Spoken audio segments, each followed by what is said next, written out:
भगवान विष्णु के चक्र पर बसी अयोध्या, सूर्यवंश की गाथा समेटे अयोध्या, तीर्थों में सबसे पहले स्मरण की जाने वाली अयोध्या, सरयू तट पर गुनगुन करती राम नाम में मस्त अयोध्या, हम सबके लिए आदर्श जीवन और सामाजिक समरसता का संदेश देती अयोध्या, मां सरयू के तट पर बसी मर्यादा पुरुषोत्तम भगवान श्री राम की नगरी अयोध्या, मां सरयू के किनारे बसी अयोध्या नगरी जो भगवान राम की जन्मभूमि के नाम से दुनिया में विख्यात है, ये उसी अयोध्या नगरी की तस्वीरें हैं। मां सरयू की लहर और उसके तट की मनमोहक तस्वीर अब देश दुनिया में बदलती हुई अयोध्या की कहानी कह रही है। ये कहानी है नव्य और दिव्य अयोध्या की, जो इस समय पूरी दुनिया में चर्चा का केंद्र बनी हुई है। लेकिन ये अयोध्या ऐसे नहीं बदली है। हजारों करोड़ की लागत से राम मंदिर के गर्भगृह का निर्माण अब अपने अंतिम चरण में है। एक लंबे कालखंड के बाद भविष्य की अयोध्या आध्यात्म, संस्कृति और आधुनिकता का अद्भुत संगम होगी और धार्मिक पर्यटन में दुनिया के सबसे बड़े केंद्र के रूप में इसकी पहचान होगी। श्री राम मंदिर को लक्ष्य करके पूरे देश में जिस तरह की प्रसन्नता फैली है, इसे क्या कहेंगे। श्री राम मंदिर को लक्ष्य करके पूरे देश में जो आने का, जाने का, झंडे, तिलक और वस्त्र खरीदने का बाजार विकसित हुआ है, इसको केवल धार्मिक कहकर कैसे पहचानेंगे।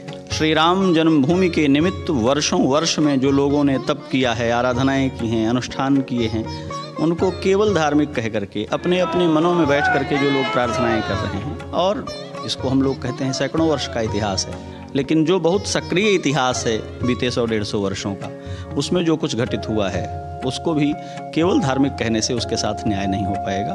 ये समग्र समाज को प्रभावित करने वाला एक बहुत बड़ा विचार है, जिसको उसके व्याख्याकार अर्थतंत्र को समझने वाले इसकी आर्थिक व्याख्याएं और परिभाषाएं करेंगे, सामाजिकी को समझने वाले लोग इसको सामाजिक दृष्टि से देखेंगे और करेंगे, राजनीतिक लोग इसकी राजनीतिक व्याख्याएं कर रहे हैं और चर्चित हैं। मानना ये पड़ेगा कि श्री राम ने समग्र जीवन को जितनी गहराई से प्रभावित किया है, श्री राम जन्मभूमि का पुनर्निर्माण और वहाँ श्री रामलला की प्रतिष्ठा भी जीवन को समग्रता से ही प्रभावित करेगी। प्रत्यक्ष परोक्ष रूप से स्थानीय के साथ साथ देश प्रदेश की आर्थिकी में इसकी हिस्सेदारी बढ़ेगी। 22 जनवरी को रामलला की नए मंदिर में प्राण प्रतिष्ठा है। अयोध्या में इसका उल्लास भगवान राम के आगमन जैसा ही है।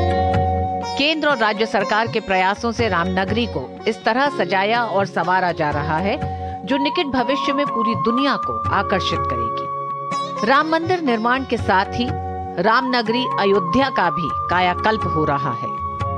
रामनगरी हर उस सुविधा से सुसज्जित हो रही है जो उसकी गरिमा के अनुकूल है।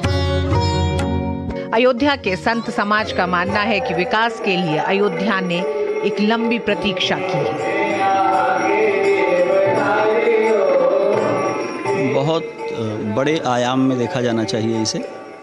ये आध्यात्मिक है, धार्मिक है, सांस्कृतिक है, ऐतिहासिक है, राजनैतिक भी है, सामाजिक भी है, आर्थिक भी है।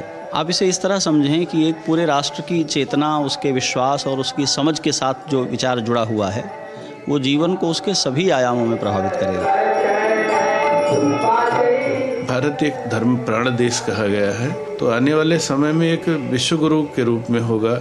वो चाहे राजनीति क्षेत्र में हो, चाहे धर्म के क्षेत्र में हो, वो विश्व गुरु के रूप में स्थापित होकर के, और जो पुरानी प्रतिष्ठा रही हमारे वैदिक काल से, उस दिशा की तरफ अग्रसर है।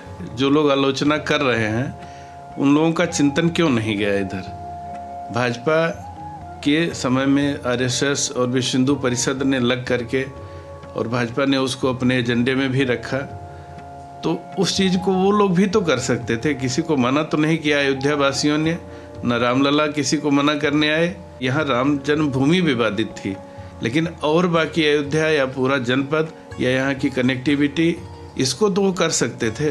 चाहे वो अच्छी ट्रेनें हो, एयरपोर्ट हो, सरयू जी का पावन तट हो, आज पूरा सुरम में दिख रहा है। पोल लगा के नए मॉडर्न लाइट लगा दी गई है।